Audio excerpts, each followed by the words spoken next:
എടോ ഉള്ളിച്ച് പോകണ്ടേ അമ്പത്തിച്ച് നമ്മൾ ഇന്നലെ സാമിനോട് പറഞ്ഞില്ലേ നമ്മളിന്ന് ചെല്ലുന്ന്.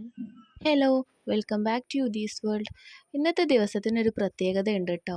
ഇന്ന് വിജയദശമിയാണ്. നമ്മളിന്ന് യുദീനെ എഴുത്തിനിരുത്താൻ വേണ്ടിയിട്ട് കൊണ്ടുപോവാണ് കേട്ടോ.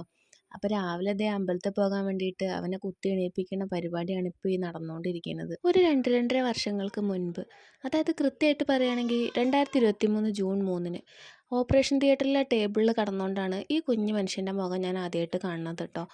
അന്നാണ് എൻ്റെ ജീവിതത്തിൽ ആദ്യമായിട്ട് സന്തോഷം കൊണ്ട് എൻ്റെ കണ്ണിൽ നിന്ന് കണ്ണുനീര് വരുന്നത്. അന്ന് ഞാൻ ഓർത്തില്ല കേട്ടോ, ഈ ഒരു കുഞ്ഞു മനുഷ്യനെ കൊണ്ട് എൻ്റെ ജീവിത രീതി തന്നെ മാറ്റിമറിക്കാൻ പറ്റും, എന്നെ തന്നെ മാറ്റിമറിക്കാൻ പറ്റും എന്നൊന്നും അന്ന് എനിക്കറിയില്ലായിരുന്നു. അന്ന് തൊട്ടിതാ അവൻ്റെ ഓരോ വളർച്ചാ കാലഘട്ടങ്ങളും ഞങ്ങൾക്ക് അത്ര പ്രിയപ്പെട്ടതായിരുന്നു കേട്ടോ. അവൻ കൂടെയുള്ള ഓരോ സെക്കൻഡുകളും ഞങ്ങൾ ഹാപ്പി ആയിരുന്നു. ഇന്നിപ്പോൾ ഇതാ അവൻ ചെറിയൊരു വലിയ മനുഷ്യനായിട്ടുണ്ട് കേട്ടോ. ഞങ്ങളുടെ കുഞ്ഞുമണീനെ ഇതാ ഞങ്ങൾ എഴുത്തിനിരുത്താൻ വേണ്ടിയിട്ട് കൊണ്ടുപോവുകയാണ്. അപ്പം നമ്മൾ തിരുമണിക്കര അമ്പലത്തിൽ വെച്ചിട്ടാണ് അവനെ എഴുത്തിനിരുത്താൻ വേണ്ടിയിട്ട് പോയത് കേട്ടോ. അന്ന് ഞാൻ ആ ഓപ്പറേഷൻ തിയേറ്ററിൽ അനുഭവിച്ച അതേ സന്തോഷം ഉണ്ടല്ലോ, ഇങ്ങനെ അവൻ്റെ ഓരോ വളർച്ചകൾ കാണുമ്പോഴും അതെനിക്ക് ഇരട്ടിച്ചുകൊണ്ടിരിക്കുകയാണ് കേട്ടോ. അങ്ങനെ ഇതാ അമ്പലത്തിലെത്തിയിട്ട് ഞങ്ങൾ തൊഴുതുകൊണ്ടിരിക്കുകയാണ്. തൊഴുത് എൻ്റെ മോനിതാ വഴിപാട് കൗണ്ടർ വരെ തൊഴുതുകൊണ്ടിരിക്കുന്നുണ്ട്. അവൻ മനസ്സറിഞ്ഞ് തൊഴുകട്ടെ, തൂണിലും തുരുമ്പിലും ഒക്കെ ഈശ്വരൻ ഇരിപ്പുണ്ടല്ലോ. അപ്പം നമ്മളെവിടെയാണ് പറഞ്ഞു നിർത്തിയേ? ഈ കുഞ്ഞുമനുഷ്യൻ്റെ കഥയിലൊരു കുറച്ച് കാര്യങ്ങളും കൂടി ഞാൻ നിങ്ങളോട് പറയട്ടെ. എൻ്റെ ഡെലിവറിയൊക്കെ കഴിഞ്ഞൊരു കുറച്ച് ദിവസം ഇവന് ഭയങ്കര കരച്ചിൽ മാത്രമായിരുന്നു കേട്ടോ. രാവിലെയും രാത്രിയും എല്ലാം അവന് ഇരുന്ന് കരയും. അപ്പോൾ അവൻ്റെ കൂടെ ഇരുന്ന് കരയിലായിരുന്നു എൻ്റെ മെയിൻ പരിപാടി. ഇപ്പോൾ വെറുതെ ഇരിക്കുമ്പോൾ ഞാനിങ്ങനെ ഓർക്കാറുണ്ട്, എനിക്ക് എന്താ പ്രാന്തായിരുന്നു എന്ന്. കരച്ചിലൊക്കെ കഴിഞ്ഞൊന്ന് ഒതുങ്ങി കഴിയുമ്പോൾ അവൻ മുഖത്ത് നോക്കി ഭയങ്കര ഒരു ചിരി ചിരിക്കും കേട്ടോ. അത് കാണുമ്പോൾ തന്നെ മനസ്സിന് ഭയങ്കര ഒരു സന്തോഷമാണ്. പിന്നെ അവൻ ആദ്യമായിട്ട് എന്നെ അമ്മ എന്ന് വിളിച്ച ദിവസം, ആ ദിവസം എനിക്ക് ഒരിക്കലും മറക്കാൻ പറ്റില്ല കേട്ടോ. അന്നും ഇതുപോലെ എൻ്റെ കണ്ണിൽ നിറഞ്ഞൊഴുകിയിട്ടുണ്ട്.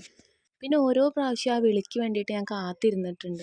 സ്വന്തം പ്രായം പോലും മറന്നിട്ട് ഈ വലിയ മനുഷ്യൻ അവൻ്റെ കൂടെ ഇരുന്ന് കളിക്കണ കാണുമ്പോൾ ഉണ്ടല്ലോ, ശരിക്കും ഞാൻ അത്ഭുതപ്പെട്ടിട്ടുണ്ട്. പലപ്പോഴും ഉണ്ടല്ലോ, അവൻ ഉറങ്ങുമ്പോൾ പോലും ഞങ്ങൾ അവനെ നോക്കിയിരിക്കാറുണ്ട്. അവൻ ഉറക്കത്തിൽ ചിരിക്കുന്ന കാണാൻ അത്രയ്ക്ക് ഭംഗിയായിരുന്നു.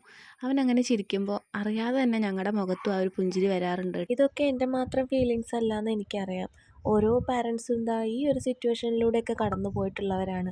എല്ലാവർക്കും ഇതുപോലെ ഫീലിങ്സും ഉണ്ടായിട്ടുണ്ടാകും. ഇവൻ്റെ കാര്യങ്ങൾ ഇങ്ങനെ പറഞ്ഞുകൊണ്ടിരിക്കുകയാണെങ്കിൽ ഈ ഒരു വീഡിയോ എനിക്ക് മതിയാവാതെ വരും. പ്രഗ്നൻ്റ് ആയ അന്ന് തൊട്ട് ഇന്ന് വരെ ഓരോ മൊമെൻറ്റിലും ഞങ്ങൾക്ക് ഓരോ കഥകളുണ്ട്. ഈ ഇത്തിരി കുഞ്ഞിനെ പറ്റി എത്ര പറഞ്ഞാലും അത് മതിയാവില്ല. ഇപ്പോൾ ഇതേ കളിക്കാനും ചിരിക്കാനും മാത്രമല്ല, തമ്മിൽ വഴക്കിടാനും മടി കൂടാനും എന്തിനേറെ പറയുന്നു, എന്നെ ഉപദേശിക്കാൻ വരെ ഇയാൾ പഠിച്ചിട്ടുണ്ട്.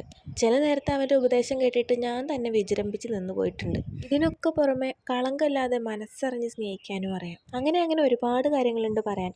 ഇനി ഇന്നത്തെ കാര്യം പറയാം. ഞങ്ങൾ അമ്പലത്തിൽ നേരത്തെ എത്തിയെങ്കിലും അവൻ എഴുതാനിരുത്തിയപ്പോഴേക്കും ഒരുപാട് ലേറ്റ് ആയിട്ടുണ്ടായിരുന്നു.